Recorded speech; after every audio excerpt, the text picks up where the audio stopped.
Traditional অনেক রান্নায় চিংড়ি খুবই জনপ্রিয় একটি উপাদান। স্বাদে গন্ধে অতুলনীয় এই খাবারের জুড়ি মেলা ভার। চলুন আজকে চিংড়ির একটি মজাদার রেসিপি দেখে নেওয়া যাক। হ্যালো সবাই, আসসালামু আলাইকুম। শাহনাজ কুকিং ইউনিভার্স এর আজকের ভিডিওতে আপনাদের স্বাগতম। আমার আজকের রেসিপি টমেটো দিয়ে চিংড়ির লাল লাল ভুনা। প্রথমেই দেখে নেই এর জন্য কি কি লাগবে। এখানে আমি আধা কেজি চিংড়ি আর 2টা মাঝারি সাইজের টমেটো লম্বা লম্বা করে কেটে নিয়েছি। এর সাথে আরো নিয়েছি 1.5 চা চামচ হলুদের গুঁড়া, 2 চা চামচ মরিচের গুঁড়া, 1.5 চা চামচ ধনিয়ার গুঁড়া, স্বাদ মতো লবণ, 1.5 চা চামচ রসুন বাটা, 2 টেবিল চামচ সরিষার তেল, আধা কাপ পেঁয়াজ কুচি, 2-3 কোয়া রসুন কুচি, 4-5টি কাঁচামরিচ এবং 1 মুঠো ধনিয়া পাতা কুচি।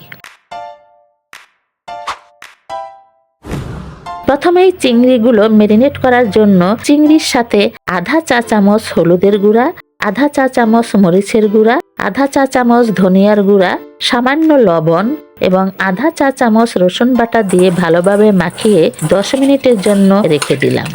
চিংড়িগুলো ম্যারিনেট হতে হতে এতে থাকা পুষ্টি উপাদানগুলো সম্পর্কে একটু জেনে নেই।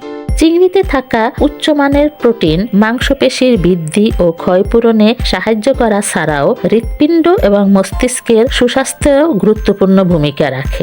আবার এতে থাকা ভিটামিন এবং খনিজ লবণ স্নায়বিক কাজকর্ম এবং রক্ত উৎপাদনে সাহায্য করে শরীরকে রাখে সুস্থ।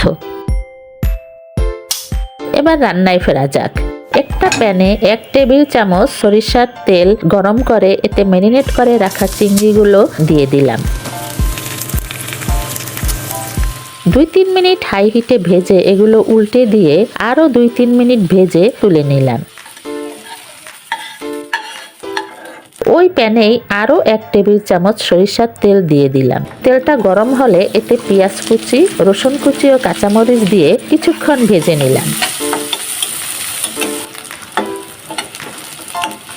তারপর এতে সামান্য পানি দিয়ে একে একে 1 চা চামচ হলুদের গুঁড়া, 1 চা চামচ ধনিয়ার গুঁড়া, 1.5 চা চামচ মরিচের গুঁড়া, স্বাদ মতো লবণ ও 1 চা চামচ রসুন বাটা দিয়ে মশলাটা ভালোভাবে কষিয়ে নিলাম তেল ভেসে ওঠা পর্যন্ত।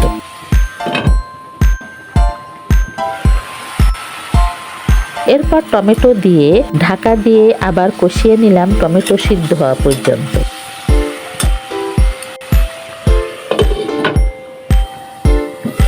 তারপর ঢাকনা খুলে পানি দিয়ে কিছুটা ঝোল দিয়ে দিলাম।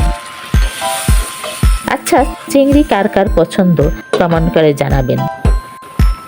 ঝোল ফুটে উঠলে এতে দিয়ে দিলাম ভেজে রাখা চিংড়িগুলো।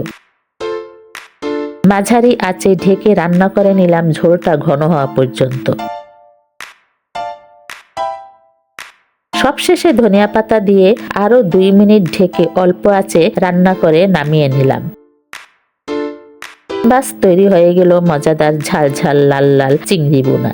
এই রান্নাটা পোলাওয়ের সাথেও সার্ভ করা যায়, তবে ধোয়া ওঠা গরম গরম ভাতের সাথে এর স্বাদ অতুলনীয়।